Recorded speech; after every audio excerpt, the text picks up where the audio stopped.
Everybody see that slide? Okay, good. We're good to go. So thank you all for having me, and it's nice to see everybody back again for another round of OTC meetings. This is great. So Michelle asked me to provide this talk, and this was back in the spring. And the reason she did that is because we got a question through the Faculty Center for Teaching and Learning general email from a faculty member, and the basic premise of the question was, when should I implement maybe hybrid or Hyflex learning in my course, and what's a good way to go about it? And so us FTCLers all kind of collectively scratched our heads trying to figure out, what is a good response for this, because there's a lot to it. And some of us, like me, had to get more up to speed on what exactly, how to tease these two concepts out. So in preparation for that, and also for this talk, I did some research, and it was based on these questions. I just kind of sat in my easy chair on a quiet night and just wrote down questions that I had about Hyflex and hybrid learning. This is what I came up with, and I hope this helps to answer some of the questions that you might have about these course designs. So what exactly is hybrid and Hyflex learning? How can we tease out the differences and maybe find some similarities? How might you implement hybrid and Hyflex learning? And what are some tools at UMB that are available to implement these kinds of course designs? And what are some advantages and maybe some challenges to hybrid and Hyflex learning? And then what are some practical examples? And I'll try to cover these. Admittedly, we don't have a lot of time, so I'm probably going to just be scratching the surface on some of these, but it may help at least to get you thinking in the right direction. I'll provide you with some resources if you want to do some reading and some exploration further on. So let's look at the similarities first. So both hybrid, and I think Tanya mentioned this, both hybrid and Hyflex course designs engage students in both an online and an on-site setting. And then there are some caveats to this, and we'll explore these in the next couple of slides.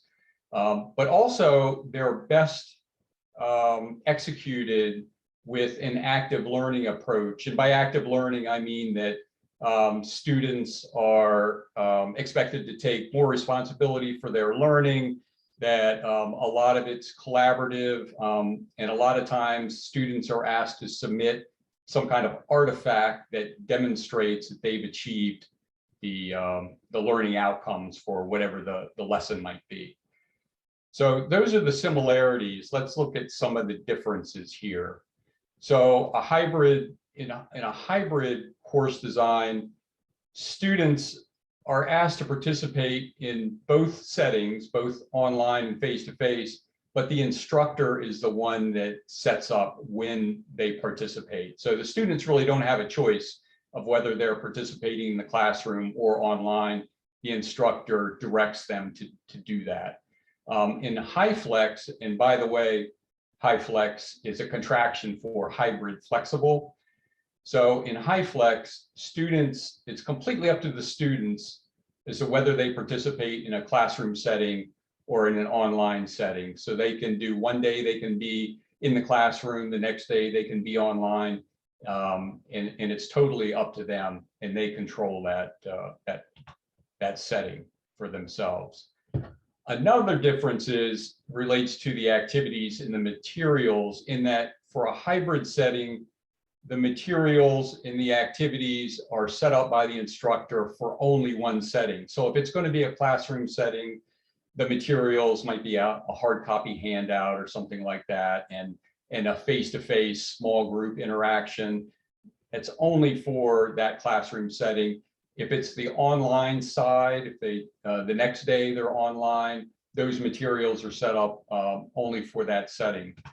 And here's an example of an outline that instructor, lesson outline, say, that an instructor may come up with. So This instructor has online readings that have been posted on a learning management system. And then students are asked to participate in a classroom lecture and then a small group project. And then maybe later on that week, the students engage in an online discussion that's mediated through a learning management system. And then there's an online quiz to finish it up. And compare that to the Hyflex side. So the activities in the materials are adapted for both online and on-site. So if the student chooses to be in the classroom, they, for example, might have a hard copy handout that's given to them and they read through it briefly in preparation for some sort of activity. Online, there would be readings posted that are electronic and available through the learning management system. There may be a classroom lecture. The same lecture might be witnessed by the virtual students through a Zoom call, for example, or it could be recorded so they can access it asynchronously sometime later according to their schedule. And so down the list it goes. So you have both an on-site set of activities, on-site set of materials, but as we'll find that there's a certain amount of equivalency between these two. So at this point, I'm going to kind of disengage from the talk about hybrid and just focus on Hyflex at this point. And remember, Hyflex is where the students have complete control about whether they want to engage in the class through virtual means or show up in a face-to-face classroom. So if I'm going to draw your attention to the citation down at the bottom there, and it cites Dr. Beatty, Brian Beatty, who is an early advocate and developer of hybrid flexible course design. And he's written this book. There's a book link down there, and it's a full text book. So if you want to do some exploration about Hyflex course design in more detail, this is a really great book, and all of it's out there for free. But one of the things that Dr. Beatty establishes are core principles for a Hyflex course. And he lists these four things. So as we already mentioned, there's a degree of learner choice. So the learners can decide which setting they want to be in and how they want to engage with the course, how they want to engage with the course materials, with their peers, and with the instructor. And there's also, as I mentioned, there's a degree of equivalence. So there should be an equivalency in the ability of the students to be able to meet the learning outcomes. And also there should be the same degree of rigor, whether you're engaging the class face-to-face or online. Another core principle is reusability. And ideally, if you're designing a Hyflex course, what you want to be able to have is the activities in the materials to be reusable in either setting or used in either setting as much as possible. And then accessibility is the last core principle. And that the accessibility piece not only has to do with like ADA accessibility, where you're talking about the materials having closed caption or alt text, which is important and you do want that. But you also want to make sure that students have access to any network requirements or technology, and also have the skills in order to engage with the course and with the students and the materials and all that. So these are core principles for Hyflex learning. Here's an example of a Hyflex classroom in action. And you can see on the left-hand side, we have the classroom setting. There's an instructor in front of a standard blackboard, whiteboard, or green board, actually, in this case. And we have students, looks like 5 students in the classroom. And then on the right-hand side, we have the virtual side. It looks like there are 4 students that have chosen for that day to engage with the course in a virtual setting.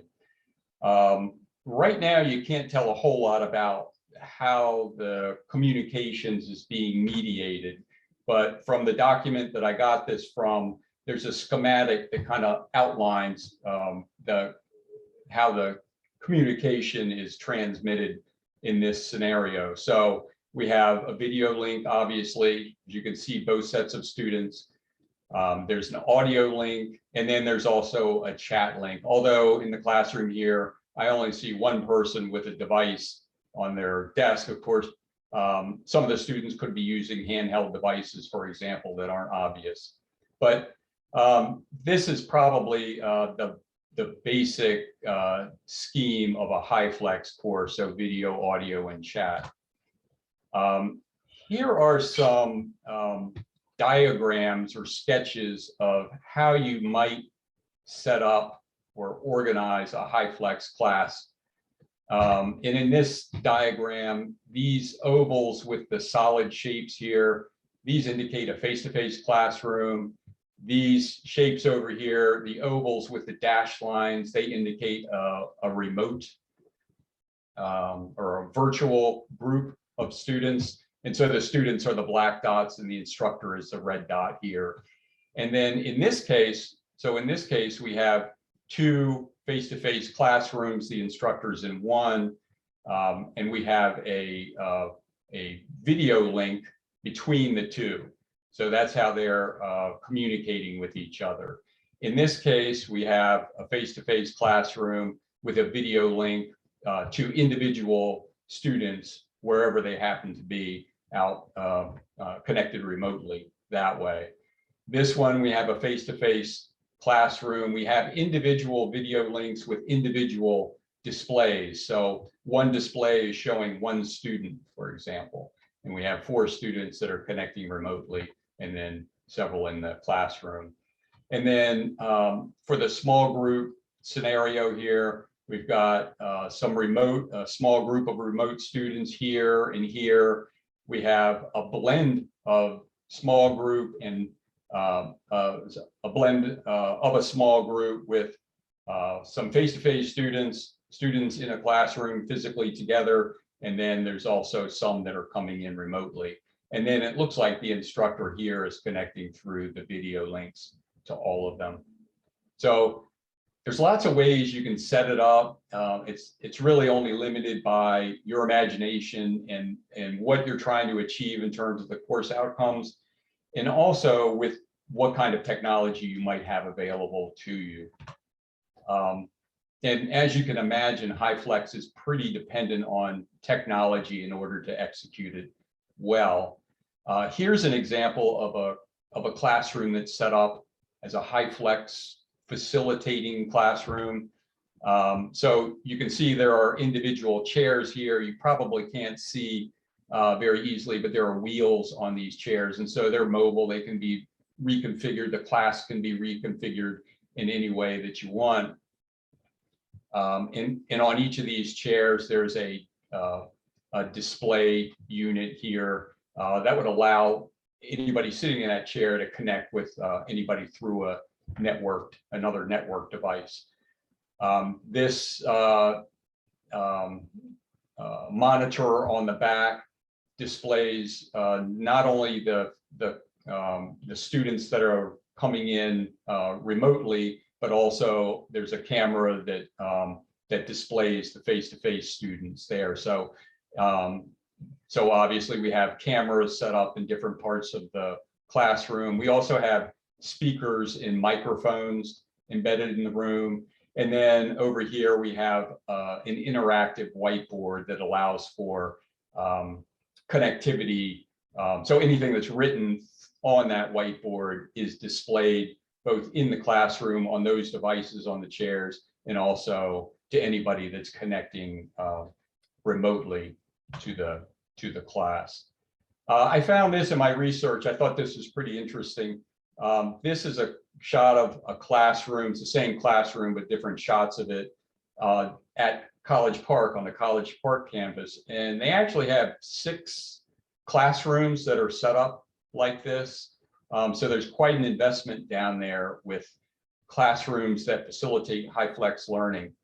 And so there are modular tables and furniture. The chairs have wheels. The tables are small and they can be moved around. You can also see that there are large displays here.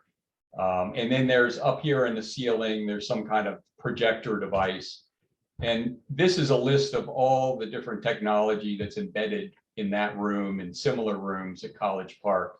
So there's, the videos and microphone, various types of microphones and web conferencing software, and the ability to wirelessly collaborate in different settings. So essentially, the more technology that you have for communication, the easier it is to blend those 2 settings together. Of course, as you can imagine, it would probably take a good deal of practice to really be able to orchestrate all this technology to make it effective for learning. And we'll talk a little bit about how that might be possible to execute in a little easier way. I have a note down here to myself. In the basement of the library, there are 2 rooms that are set up that have not quite, I don't think to this extent, but they do have monitors and interactivity that allow for a blended type of setting, or a Hyflex type of course or interaction.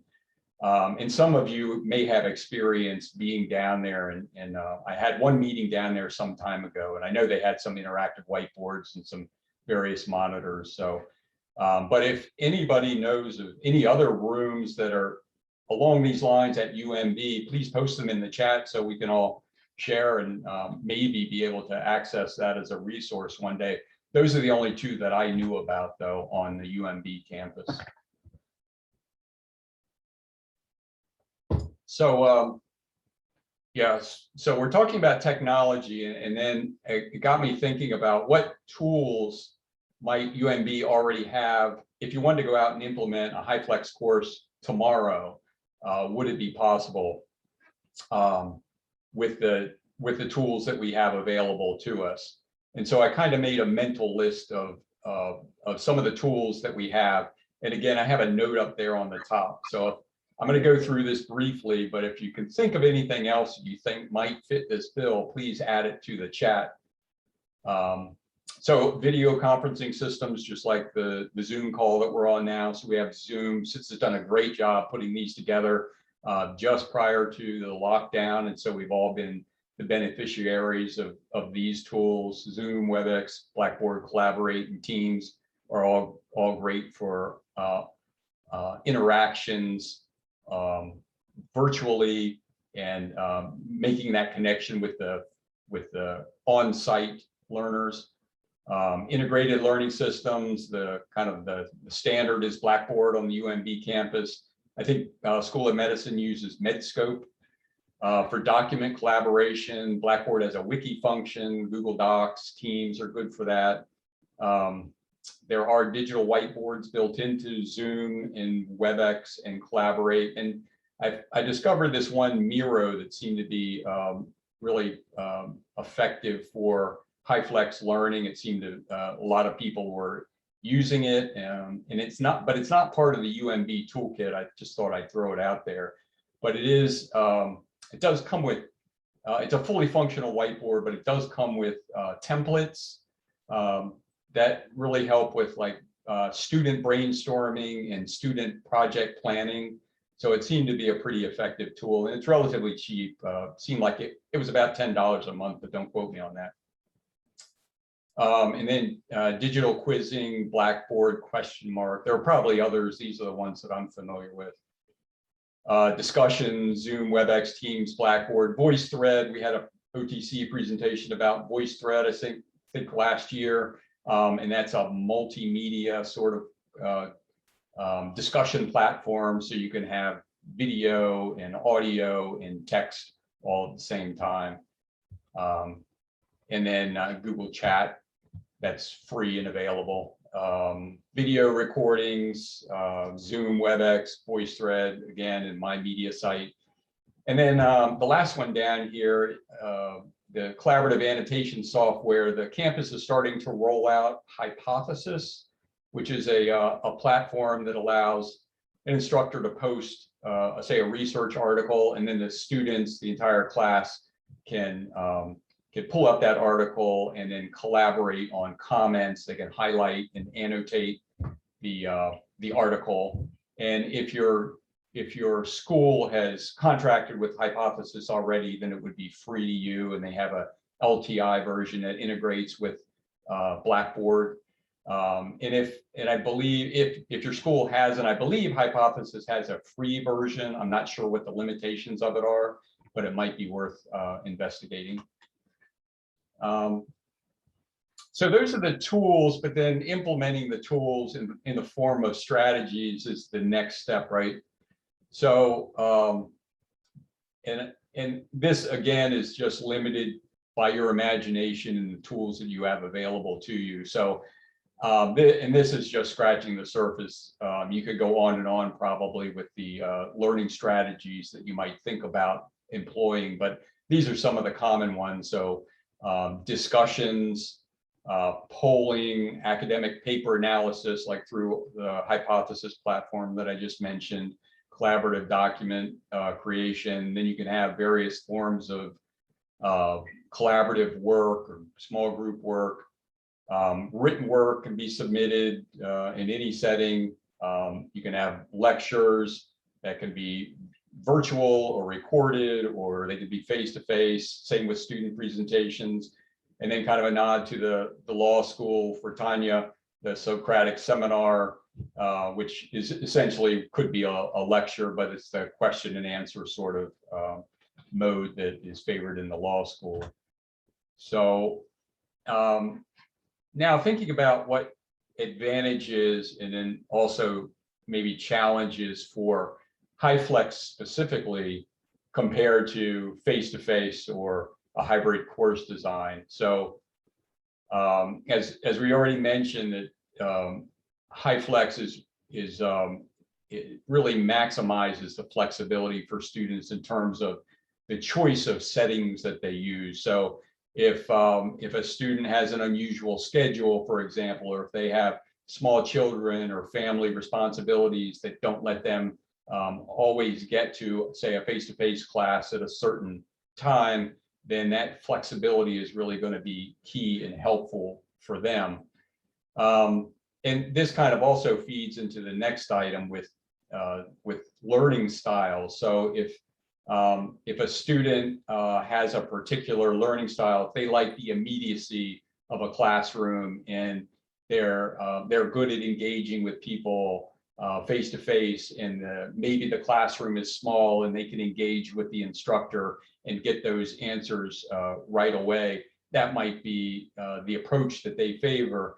For other students, maybe they like the ability to control the materials and control the release of the activities and the content, especially if it's an asynchronous type of setup, so that they can engage kind of more at their own pace. So it all depends on which learning style you might that you might lean towards. And then also think about Hyflex as being a way to increase both access, because students can access the face-to-face version of the course according to the instructor's schedule, but also virtually whenever their schedule allows. And also might be a bit easier to get support through a Hyflex course, kind of that description that I gave you, where you can interact with students and the instructor in a face-to-face environment, or if you want to send them an email with a question, or contact them through chat, or some other virtual means. So there's lots of different communications avenues for Hyflex course design that may not be available for just face-to-face or a hybrid situation. And then some challenges here. As you can probably guess, it would take a bit of extra work in order to put together a Hyflex course, because you're essentially designing and developing a course for both settings. So ideally, you want to have the same materials, and the same materials could be used in either setting, but that may not always be the case. You might have to adopt the activities for one versus another. And also, it will probably require some strong organizational skills just to not only plan the course, but to facilitate the course. So as the course launches, you have to be cognizant that there are two sets of students out there. You have to be ready to engage the face-to-face students at the same time as engaging the virtual students.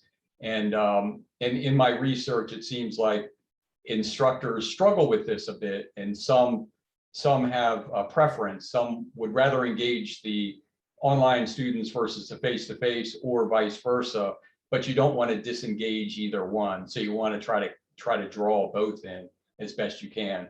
And it does take a little bit of practice and work to do that. And then you may also need some additional supporting roles in order to execute the course. So you might need, a TA, or you might need a technologist, and we'll talk a little bit about this in the next slide, but you may need some help beyond just you as an individual instructor executing a Hyflex course. So if you had thoughts of implementing a Hyflex course, there were two basic approaches that I discovered in the research that I did. On the left side is the approach that you take if you're starting from scratch, basically. And the suggestion is that you build the online model of the course first, and then you adapt that to the face-to-face side, because it's quite a bit easier to adapt the face-to-face side to an online course. The online course is a bit more of a challenge to design. However, if you're starting from a face-to-face course, and I'm on the right-hand side of this, these two blocks here, if you're starting with a face-to-face course, then maybe think about the minimum amount of technology you would need in order to implement the virtual side of the course. So those were the two strategies that I saw. And then there's a little asterisk down at the bottom just to remind me to mention that it may seem overwhelming to try to do an entire course, but you can just take a piece of the course. You can do, say, one lesson or 1 week's worth of work, and then expand from there. So you can, it's kind of up to you about how far and how fast you want to implement it. And then just a few more tips to wrap up here. It's important to plan ahead. There's a lot of things to consider, and it may take some additional time beyond just your traditional, say, face-to-face class design and planning. So give yourself extra time to do that. Also, familiarize yourself with the technology that you might use before you launch the class, so that you're comfortable using it, and you can draw in those virtual students and still maintain the connection with the face-to-face students. And make sure that you make the tools and the materials accessible. So the tools in particular, make sure that the students have access to them, and that they also have the basic skills in order to utilize them in an effective way. And I mentioned this already, but make sure that you engage as best you can with all the students in whatever setting that they're at. And then it's also a good idea, remember, this is best implemented as an active learning design. So try to promote student interaction as much as you can. And then if you need to, enlist the support of others for developing setting up the equipment and the group interactions and mediating chat and all that. So you might need co-instructors or TAs or even students to be brought in to help facilitate a Hyflex course. Instructional technologists are always helpful, maybe just to set up the course to start with, or maybe to help you as the course is launching. And then if there are others that I haven't considered here, you might think about drawing other people in.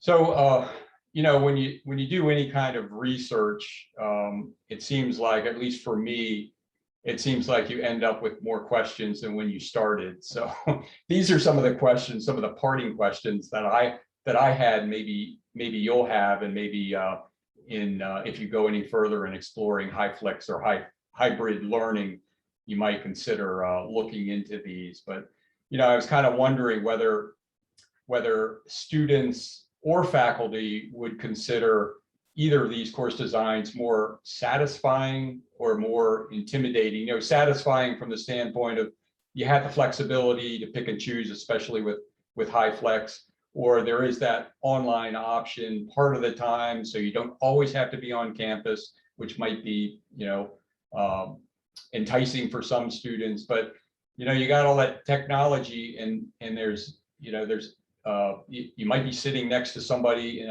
a classroom, in a face-to-face classroom that you kind of made a connection with, and then the next class they're remote while you're still in the classroom, and then there's interacting with everybody using the technology. So that might be a little bit intimidating. Would these course designs lead to higher retention rates? I don't know. It kind of relates back to the first question. Is it something that students would find as a plus, or would it discourage students? Would it encourage more students that have scheduling problems, for example? If you're sick and the only way that you can connect is online, so you do that, for example, or if your schedule changes at work, maybe you can keep more students in for a longer period of time. And would it make learning more affordable or more expensive? You know, at first blush, you know, I thought, well, you know, there's a lot of technology and you might have a lot of people that are involved in executing this and a lot more time, so it might be more expensive. But maybe if enough students that can't make, say, a regular on-campus class visit, maybe you could draw more students in, attract more students, get more tuition-paying students to a course that may not have been a possibility before. And then does UMB have the tools and the skills to implement these course designs well and broadly? We went through some of the list of tools that are available and maybe a few classrooms on campus, but is that enough? And do the students have the skills? Do the faculty members have the skills to really execute it well? So just kind of some things to think about as we wrap up here. And here's a few resources if you want to continue on. And I think that's what I had, Michelle. I think I'll give you a copy, and then will you send it out then, a copy of this slideshow? You're muted. I am muted. Thanks, Kevin. Yes, I'll send out the PowerPoints with a follow-up email. Let me just stop